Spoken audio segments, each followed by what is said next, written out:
Okay, class, we're back, and we finished up on some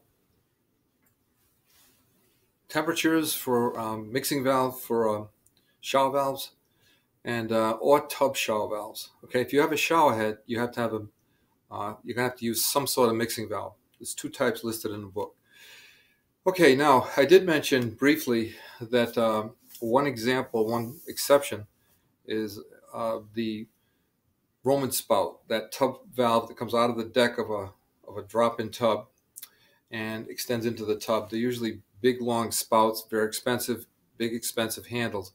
Those are legal. Now, if they want to have like a handheld shower, what I've done, and I imagine you guys are still doing it, you would put something like a Simmons valve on the inside wall, and it would be hooked up to a handheld shower. Now, that would be a mixing valve, of course. That would be the shower version, like an S96-1. And that way you can keep everything legal. And most likely the people could use that to like rinse off hair or whatever if they were taking a bath in that fancy tub. Okay, let's move on to another valve that wasn't really discussed up till now. And one of them is called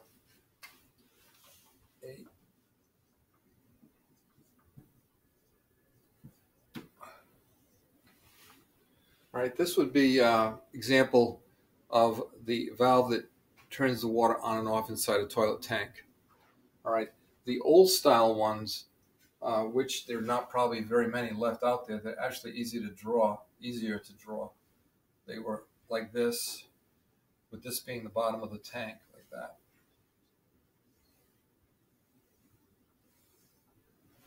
And the water would come up here, and there'd be a shutoff down below.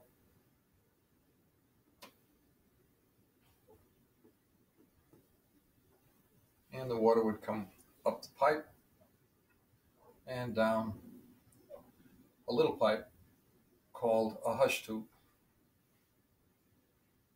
So this hush tube here, the water would go up, around, and down. The hush tube would keep the water quietly entering the tank at the bottom of the tank.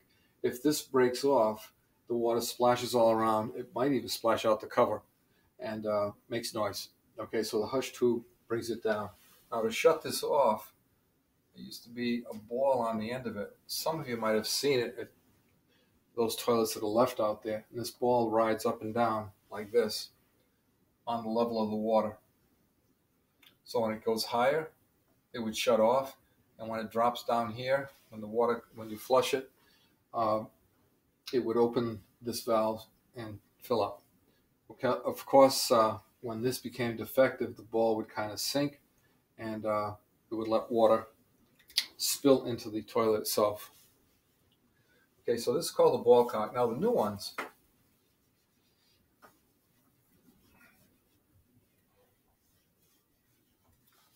work a little differently. It's the same principle.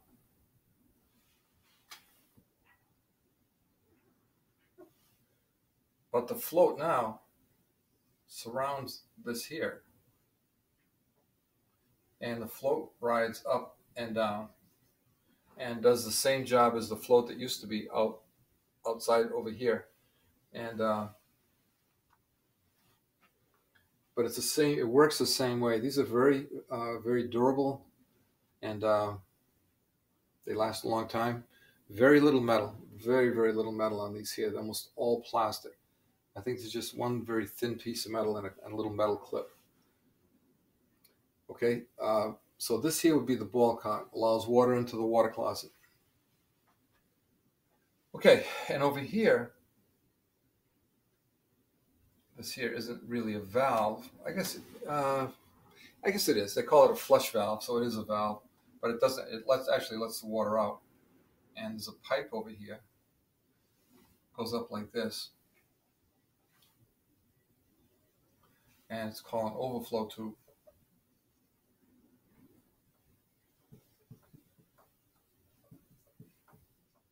The whole thing, this whole mechanism here,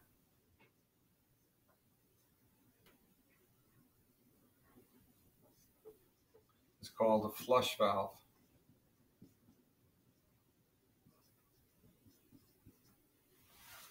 which is also the name of the valve that lets the water into a urinal or a commercial toilet. All right, so this here has a flapper that you're familiar with a chain. The flapper sits here. I'll color it in. And it rides up on a chain that is hooked to the arm for the flushing lever. I don't want to draw it in because it's going to get a little confusing, but it lifts this up and lets the water down, and then this thing falls back into place. Okay, and this thing is hooked up to the overflow tube. All right, so that's something also that's in the tank. This overflow tube right here, coming off here beside letting the water into the tank, and it does have a hush tube that runs down, I believe, alongside it. It has another tube that comes off here, and it goes right into this small, very small tube. It's about the size of an ice maker line. What it does is it goes down here, it goes right around the shutoff, the stopper right here. It goes underneath it and lets water into the bowl of the toilet. Okay, so while the main part of the water comes out here, there is some that goes down here and it fills the bowl. Okay? All right, so that is the one type of flush valve.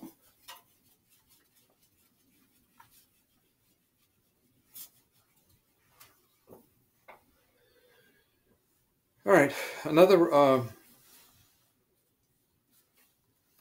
flush, actually I called it a flush valve. Flushometer is a better name for it.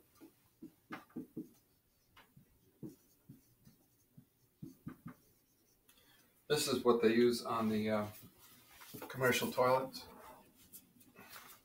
Okay, we're all familiar with this. I call it a flush valve. It's a flushometer. Flushometer is when you see a commercial toilet and it has that valve. It's usually like a Sloan, and it's down low. It's chrome with a little arm on the side of it. Some of them now are like they just sense that you're there and they'll actually flush automatically. But the old style ones were manual, and you had to flush them manually. And what they would do is they would let water in, a set amount of water, before they shut off. Okay, and so they were like automatic, and they didn't need a tank. The only thing is they need a lot of water. Never seen one in a private home. You would need at least a 3/4 water supply, at least a 3/4, if not 1 inch. Usually it's in a commercial building, and they spell out exactly what you're going to put in as far as the drainage piping, venting, water piping, and it's been a while since I've done one, but it's not 1/2 inch. So you probably don't have enough water in a private home to make one of these work. These require a lot of water all of a sudden because there is no tank. Okay, but that's a flushometer.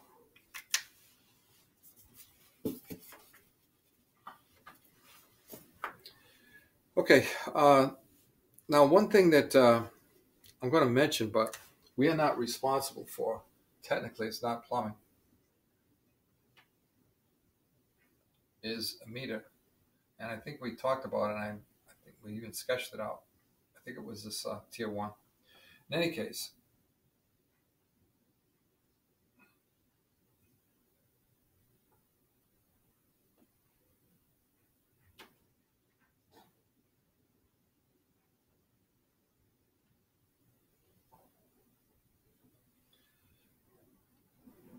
this could be 1/2 inch or 3/4, whatever it is. Now the meter is right here, and you read it up on the top.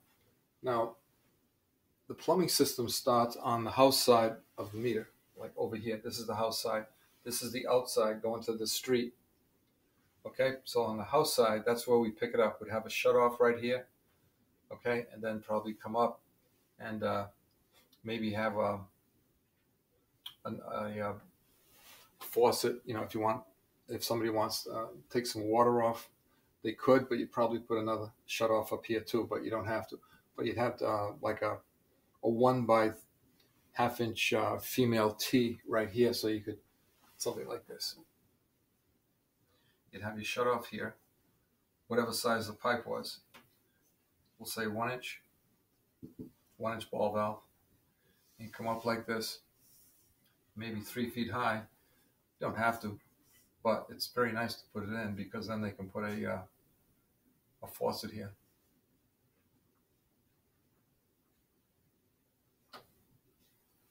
Something like that. All right, not a very good faucet. Okay, and then over here you probably have one on this side also.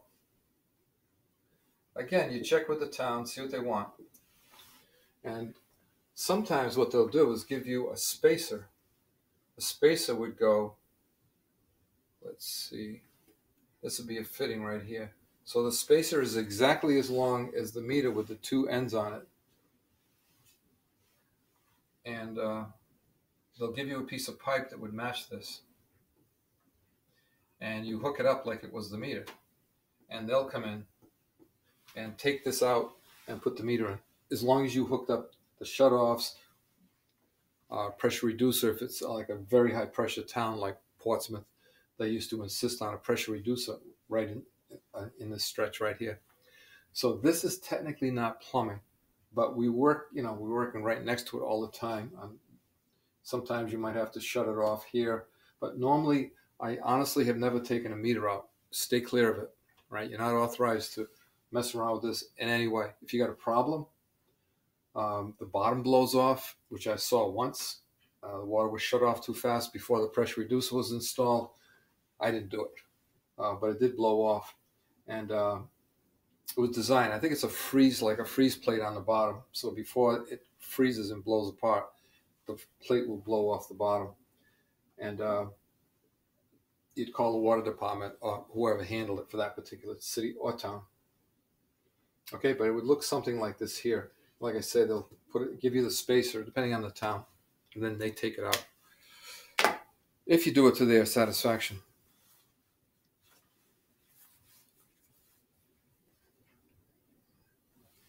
Okay. Now, we talked about full flow valves. I'm going to make this quick because we've already talked about it.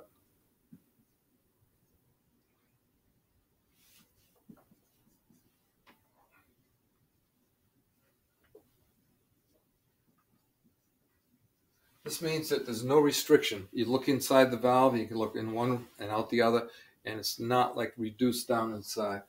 This would be gate or ball. They're the most common. These, I actually remember far enough back when these went around, like maybe as a kid, like 60 years ago maybe. These were the valves. You'll never see a ball valve in an old house unless it's been a remodeled renovation or something. You're going to find a gate valve. And I know I told you this. I think it was tier 1. Be careful if you ever go to a house with a gate valve, and that's where you got to shut it off. If you muscle this closed down near the meter, those two shutoffs on either side of the meter, what'll happen is it will shut off. I guarantee you it will shut off. But when you go to open it up, it'll keep turning and turning and turning, and the water never comes on because the disc that the stem is attached to, that you can't see, broke, right? It corroded, and you could push it down all right, but when you lifted it up, it just broke right off. It might have already been like falling apart. My advice is and I think I told you this, but if it was tier 2, when you open up a gate valve, or when you close a gate valve, never close it hard. Close it lightly. And even if it's not shutting the water off, put up with the water leaking on the floor, like crack the meter coupling open, open up a sink. Try to live with the water getting by the gate valve slowly. Because if you muscle it off, I can assure you, can't assure you, but there's an excellent chance if it's an old gate valve, it will snap. And then you're out of luck. Now, if it lets go, and it's there's only one shutoff there at the meter. You don't have one on both sides. The only way to replace it would be to shut the water off in the house. The only way to do that is to go outside and turn it off at the street, out on the sidewalk if you're in the city. And we're not even supposed to do that because they have a special, I think it's like a 5-sided nut that we're not supposed to have the wrench for, to take it off, to reach in there. Now, years ago, the plumbers used to all carry a thing called a street key. It looked like a big T. It was about 3 feet tall, about that wide, and it had two hooks on the end that you'd put in, and you'd unscrew the cover that way. Well, those days are over, and you'd have to call the water department. Now, you call the water department, 8 o'clock at night because you were there on an emergency call. They're not going to come. You're going to be lucky to get them the next day. So your customer is going to be very unhappy. So remember that. If you're working with a gate valve, like I said, just put up with the water leaking, because the alternative is to snap it off and then deal with it the hard way. Okay, but these are full flow valves. These would be suitable, and I think we talked about this, for the water service. All right? No globe valves. Now, what's a globe valve? A globe valve would be like a stop and waste. Any of those other ones, any of those other valves where you look in the valve and you can't see through the other side because it goes in and does kind of one of these things. It's too restrictive. And they do make a stop and waste like 3/4 inch. And I've seen somebody try to slide one by when I was an inspector on Little Compton. It's like, no, that's not a legitimate valve. The best valves are your ball valves. Those are really good. Get a good one, like an Apollo, one of those other, name brands. Even the generic ones aren't bad. Also, if you haven't worked with one of these, when you heat it up, if you want to put it on, sweat it on, put like a wet rag on the other side from where you're working. Keep the valve cool, because it's got I believe it's a Teflon seat inside. It's some kind of plastic. Plastic doesn't like heat. Heat it up enough that you got like a good joint. Wipe it and then get your torch off and immediately cool it off. Doesn't hurt anything. Cool that thing off and go do the other side. All right, because it's possible. I never did it, but I know it's possible. You can cook these, and they're not cheap. A good one, especially, is not cheap. Okay, and I did mention the globe valve, which would be a stop and waste. They call it a stop and waste. It's that little wheel handle, either red or blue handle, that you'd put in back of your Silcock. So your outside faucet, whether it was frost-free or not frost-free. Most of them these days are frost-free. Not code yet, but in fact, I would only use a frost-free. But to back up that frost-free, you have to have a backup valve in the cellar, and that would be the stop and waste with the shut-off, with that little button on the side that you unscrew, which we talked about before. Now, you could go and get, for a few extra dollars, you could get a ball version of that, ball valve version with that waste on the side. Really nice job. And you just loosen it up. You don't have to take that little nut off. Just loosen it up and the water will trickle out. You might get half a cup of water. Right? And the spring, just reverse it. Close that up, go outside, shut the valve off, and away you go. Now, this I think I showed you, but if I didn't, let me show you right now.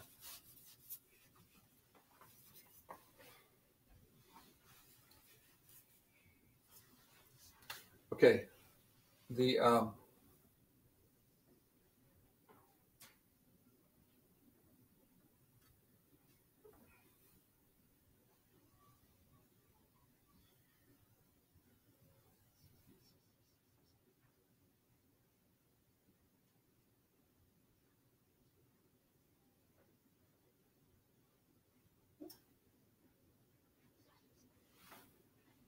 okay, now I'm exaggerating a little bit. I should have done this, the faucet in red. But anyway, if you have a shingle, the shingle has a little bit of a kick to it. I don't know how many degrees. We'll say 5 degrees. And what happens is the faucet is heading down, like sloping down. If I didn't show you this.